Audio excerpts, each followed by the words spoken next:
नाम का एक गरीब किसान रहता था। वो दिन रात खेतों में मेहनत करता, लेकिन फिर भी मुश्किल से अपने घर का खर्च चला पाता था। सुबह होते ही वो हल लेकर खेत में लग जाता, पसीने और चिंता के साथ अपनी जिंदगी को जैसे तैसे आगे बढ़ाता रहता। मोहन की पत्नी सरला एक सीधी साधी और समझदार महिला थी, जो हर हाल में घर संभालती थी। उसकी 2 बेटियां थीं। बड़ी बेटी गीता, जो समझदार और अच्छे स्वभाव की थी, और छोटी बेटी नीलम, जो चंचल और चालाक थी, लेकिन अपनी बड़ी बहन से बहुत ईर्ष्या करती थी। दोपहर का समय था। रसोई में सरला चूल्हे के पास बैठी खाना बना रही थी।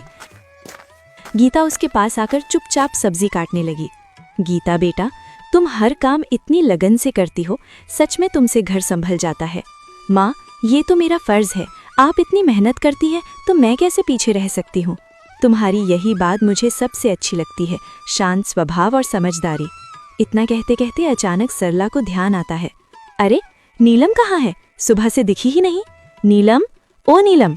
सरला जोर से आवाज लगाती है। कुछ पल सन्नाटा रहता है, फिर तेज कदमों की आवाज आती है। नीलम गुस्से और चिड़चिड़े अंदाज में रसोई में अंदर आती है। क्या है माँ, इतनी जोर जोर से क्यों बुला रही हैं? मैं कोई खाली नहीं बैठी थी। बात करने का ये तरीका है? मैं बस पूछ रही थी कि तुम कहाँ थी। नीलम हंसते हुए तंज में, आपको मेरी क्या चिंता होगी, आपको तो बस आपकी आदर्श बेटी गीता की ही फिक्र रहती है। गीता, नीलम ऐसा मत बोलो। नीलम गुस्से में बीच में काटते हुए, आप चुप ही रहो दीदी, हर वक्त अच्छी बनने का नाटक मत किया करो। सबके सामने सीधी साधी बनती हो और सारी तारीफें भी तुम ही ले जाती हो। नीलम, बस करो नीलम, ये जलन तुम्हें गलत रास्ते पर ले जा रही है। हाँ, जलन है मुझे, क्योंकि मुझे हमेशा आप दोनों के बीच में छोटा और बेकार महसूस कराया जाता है। आप दोनों को तो बस एक दूसरे की अच्छाई ही दिखती है। दोपहर की तेज धूप खेतों पर चमक रही थी। मोहन अपने खेत में हल चला रहा था। उसके कपड़े पसीने से भीग चुके थे, लेकिन वो बिना रुके काम करता जा रहा था। चारों तरफ सन्नाटा था, बस बैलों की धीमी चाल और हल्की मिट्टी चीरने की आवाज सुनाई दे रही थी। थोड़ी देर बाद मोहन रुका, अपने माथे का पसीना पोंछा और आसमान की ओर देखने लगा। हे भगवान, इस बार तो दया कर देना। हर साल की तरह इस बार भी अगर फसल खराब हो गई ना, तो घर चलाना मुश्किल हो जाएगा। बच्चों की जिम्मेदारी है, घर का खर्च है, कब तक यूं ही जैसे तैसे चलता रहेगा। वो गहरी सांस लेकर फिर आसमान की ओर देखता है। बस भगवान, इस बार कोई मुसीबत मत आने देना। बारिश समय पर हो जाए, फसल अच्छी हो जाए, ताकि मेरे बच्चों को थोड़ा अच्छा जीवन दे सकूं। इतना कहकर वो फिर से काम करने लगता है। तभी दूर से कोई आवाज लगाता है, अरे मोहन!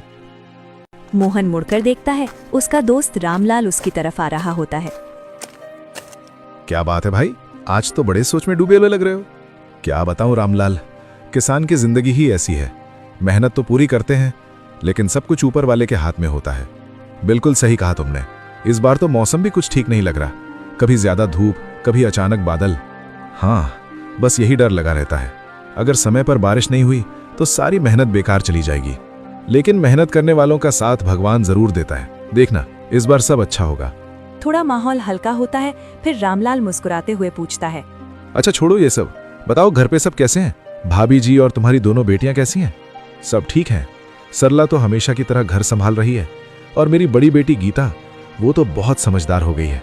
घर के हर काम में हाथ बटाती है, कभी शिकायत नहीं करती। अरे वाह, ये तो बहुत अच्छी बात है।